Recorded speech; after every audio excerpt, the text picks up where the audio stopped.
పవిత్ర లేదా పరిశుద్ధమైన హృదయం, శుద్ధ హృదయం అనే సత్యాన్ని అపార్థం చేసుకుంటున్న మనుష్యులకు ఆయన హెచ్చరిస్తున్న మాట ఏంటంటే, అయ్యో వేషధారులైన శాస్త్రులారా. ఎవరు వీళ్ళు?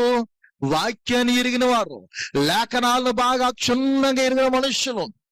శాస్త్రులారా, పరిసయ్యులారా, అగ్రగణ్యులు అని విర్రవీగుతున్న వారులారా, మీరు సున్నము కొట్టిన సమాధులను పోలి ఉన్నారు. అవి వెలుపుట బహు శృంగారముగా అలంకారంగా ఉంటాయి,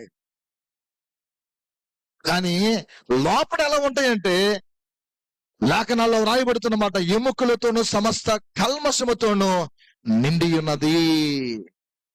ఈ విమర్శ సరైనటువంటిది. ప్రభు చెప్పింది నరుడు పైకి ఎలా ఉన్నాడనేదే కాదు దేవునికి కావాల్సింది, లోపట మనం ఎలా ఉన్నా. సున్నము కొట్టిన సమాధుల వల్ల మన జీవితాలు ఉంటే అది కుళ్ళి పట్టము తప్ప దేవునికి ప్రయోజనకరంగా మాత్రమో ఉండదు. మన లోపల శుద్ధత అనేది ఉంటే, పరిశుద్ధత అనేది మనలో ఉంటే తప్పకుండా నీవు అనేకులకు దీవెనకరుడిగా ఆశీర్వాదకరుడిగా ఉంటావు. ఎందుకంటే మన ప్రభు అలా దీవించాడు, అలా ఆశీర్వదించాడు. కానీ నేటి బాధలు ఎలా చెప్పాలి తెలుసా? దేవుడు మిమ్మల్ని దీవిస్తాడమ్మా, ఆశీర్వదిస్తాడమ్మా, ఇలాంటి ప్రసంగాలే. ఈ గాస్పెల్ చెబితేనే మనుషులకు విలువ.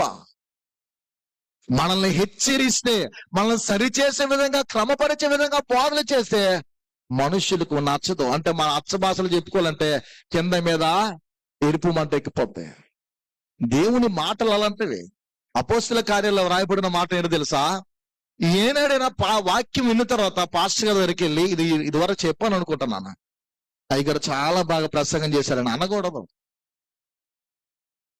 నీ హృదయమందు నొచ్చుకొని, అక్కడ రాయబడతాయి, వారు హృదయమందు నొచ్చుకున్న వారే. నీ హృదయంలో నొచ్చుకొని నీ పాపాలు, నా పాపాలు, మన తప్పిదాలు, లోపాలను సవరించుకొని మనం ఏం చేయాలి? వెడలిపోవాలి, పరిశీలించుకోవాలి, ప్రభుతో ఏకాంతంగా నువ్వు ప్రార్థన చేసుకోవాలి. యేసు ప్రభువు అంటున్నారు, పిల్లరా, పరిసయ్యులారా, శాస్త్రులారా, వేషధారులను ఆయన క్షమించను అంటున్నాడు. వేశ్యనైనా క్షమిస్తాను గాని వేషధారులు నేను క్షమించను. వీరు నమ్మక ద్రోహులు, విశ్వాసఘాతకులు అని. వేషధారిగా ఉండకూడదు, శపించబడిన అంజూరపు చెట్టు వలె. వేషధారితనము